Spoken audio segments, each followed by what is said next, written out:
اداء الاهلي بقاله كذا ماتش ما هواش النادي الاهلي اللي احنا عارفينه، مهزله تحكيميه بكل ما تحمله الكلمه. لا يجرؤ انه يعمل اللي عمله ده، لازم تكسب وتاخد الثلاث نقط. اهلي زمالك ابيض احمر اسود اخضر مش فارق معايا الوان.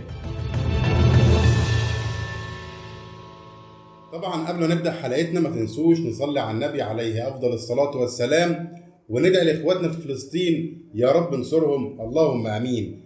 في البدايه يا جماعه طبعا هنتكلم عن مباراه الاهلي والاتحاد اللي لسه خلصانه بفوز النادي الاهلي 1-0، ولكن في بعض الجماهير متحفظه على اداء النادي الاهلي، بيقول لك ان اداء الاهلي مش كويس، اداء الاهلي بقاله كذا ماتش ما هواش النادي الاهلي اللي احنا عارفينه. بقول لك ايوه وجهه نظرك مظبوطه، ولكن انا عايز اقول لحضرتك على حاجه.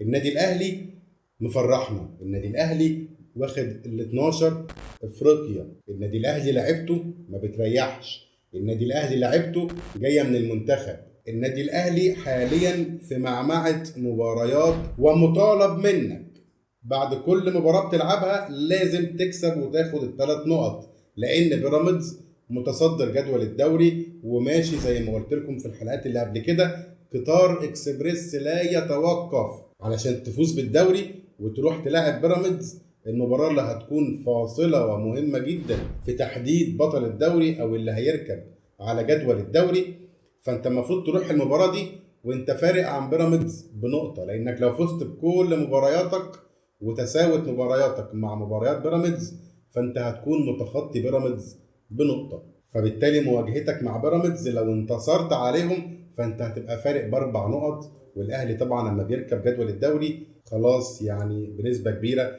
بيبقى هو بطل الدوري.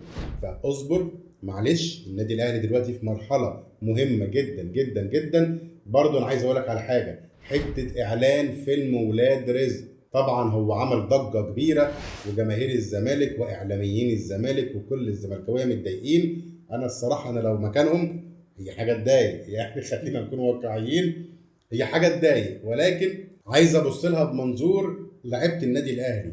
فانت طالع في اعلان عمل ضجه، مارسيل كولر طالع في الاعلان معاك، كلكم شفتوا الاعلان طبعا. فممكن اقول ان شويه اللعيبه ما هياش بكامل تركيزها، ممكن اقول اللعيبه في يا جماعه كده احيانا بتمر على الواحد فتره، وده اي حد مننا يعني بتمر عليه فتره ان انت عملت انجازات في حياتك كتير، فبتيجي عليك فتره بتبقى عايز تريح او عايز تهدى شويه، مش بنفس ادائك ونفس سرعتك وانت بتحقق انجازاتك او بتحقق اهدافك.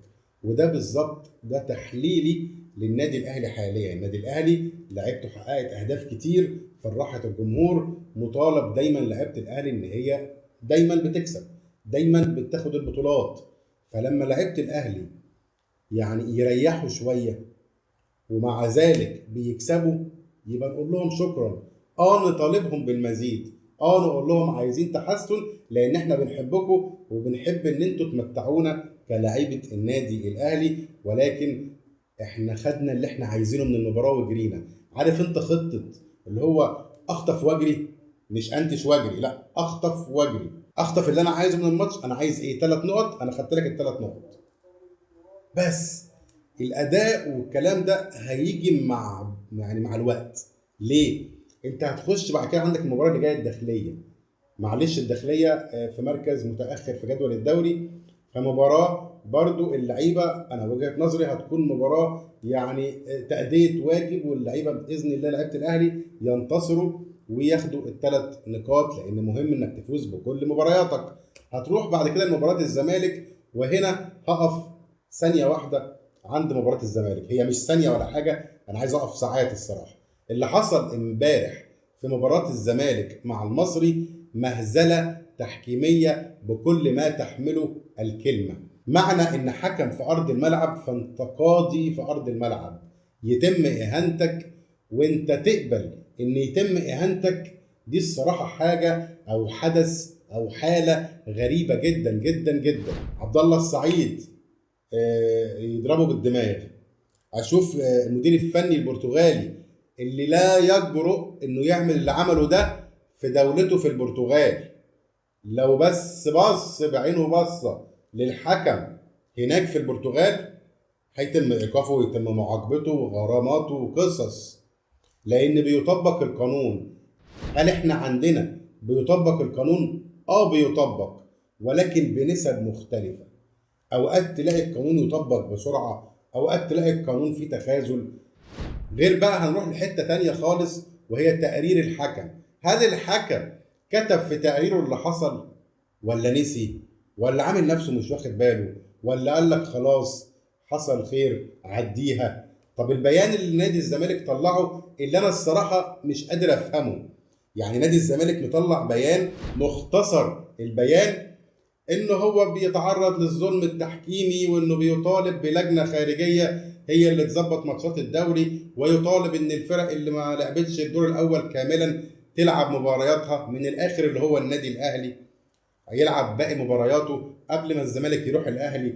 يعني هل ده تمهيد لالغاء مباراه الاهلي والزمالك المقرر اقامتها يوم 25/6؟ الله اعلم. فالبيان طلع فيه مظلوميه، ولكن انا وجهه نظري ان فين المظلوميه اللي حصلت. السلام عليكم. وعليكم السلام. في لاعب نعم. شاط الكرة بنية الهدف. لاعب عادي، إنسان شخص عادي؟ لا. ولا من آل البيت؟ من آل البيت. هو من آل البيت. نعم، وشاط الكرة ولكن الحارس صدها وكانت النية للهدف.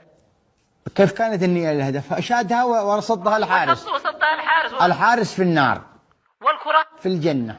انا كان نفسي اشوف في البيان ده عقوبه على اللاعبين. ما ينفعش انت كلاعب كره تركز في لعبه الكوره، احنا مش في ماتش مصارعه. اللي حصل من زيزو طبعا السيميوليشن اللي ادعاء الوقوع في منطقه الجزاء خد عليه انذار مستحق 1,000,000%. وعلشان تعرفوا ان احنا بنتكلم على التحكيم بما يرضي الله، فالنهارده في مباراه الاهلي والاتحاد الهدف اللي احرزه اكرم توفيق، الكره فاول. الكره فاول، انا ما اقدرش اطلع اقول لك الكره مش فاول، لا.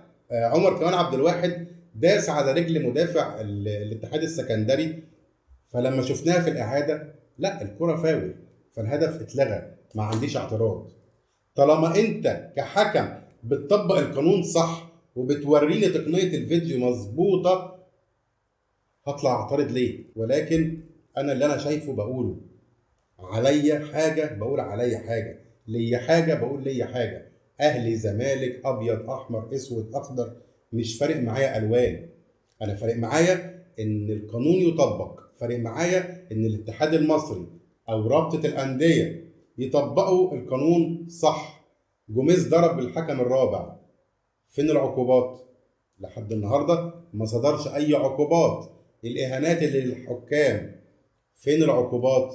هتقول لي اصل تقرير ومش تقرير، ربنا يسترها يا جماعه. فنرجع لمباراه الاهلي. فزي ما بقول لحضراتكم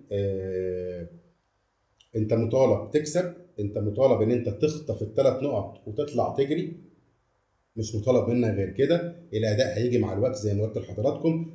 اما رتم المباريات او اهميه المباريات تعلى، انتوا اوتوماتيك انا واثق في لعيبه الاهلي ورجاله الاهلي ان هم هتلاقيهم موجودين وقت ما تعوزهم هتلاقيهم.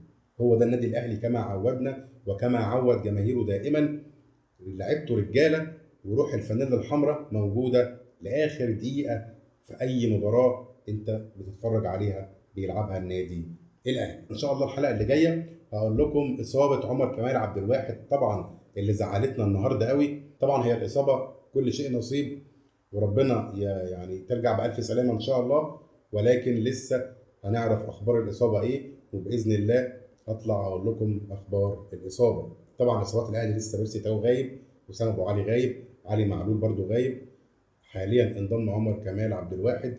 نتمنى طبعا لكافه لاعبي الاهلي العوده باذن الله بالف سلامه، واي لاعب في مصر مصاب نتمنى له العوده سريعا بالف سلامه ان شاء الله. طبعا انا عايز اتكلم في نقطه، اللعبه اللي اتلعبت على الشناوي وطلع يمسك الكوره وقعت من ايده وكانت ممكن تيجي في الاهلي جون.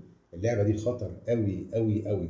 ربنا بيحبك يا شناوي لان انت لاعب محترم وخلوق وبترضي ربك، فبالتالي ربنا سترها عليك. ولكن لو كانت دي جت جون في النادي الاهلي كنت هتشوف طبعا هجوم من جماهير النادي الاهلي هيبقى عنيف جدا عليك يا شناوي. اتمنى منك انك بعد كده تركز. الاخطاء طبعا كلنا معرضين نغلط، ولكن احنا حاليا في المباريات غلطه حارس او غلطه مدافع بتكون بتزعل، لان خلاص انت غلطت فالكوره جول كحارس مرمى، كمدافع غلطت فبقت انفراد، فبقت فرصه هدف محقق عليك. فيعني المدافعين وحراس المرمى ناخد بالنا في اللي جاي. ربنا يوفق النادي الاهلي طبعا باذن الله. اشوفكم دايما بافضل صحه وافضل حال. عيد سعيد، الاعياد مستمره والافراح مستمره. اشوفكم دايما بافضل صحه وافضل حال. شكرا لكم، سلام عليكم.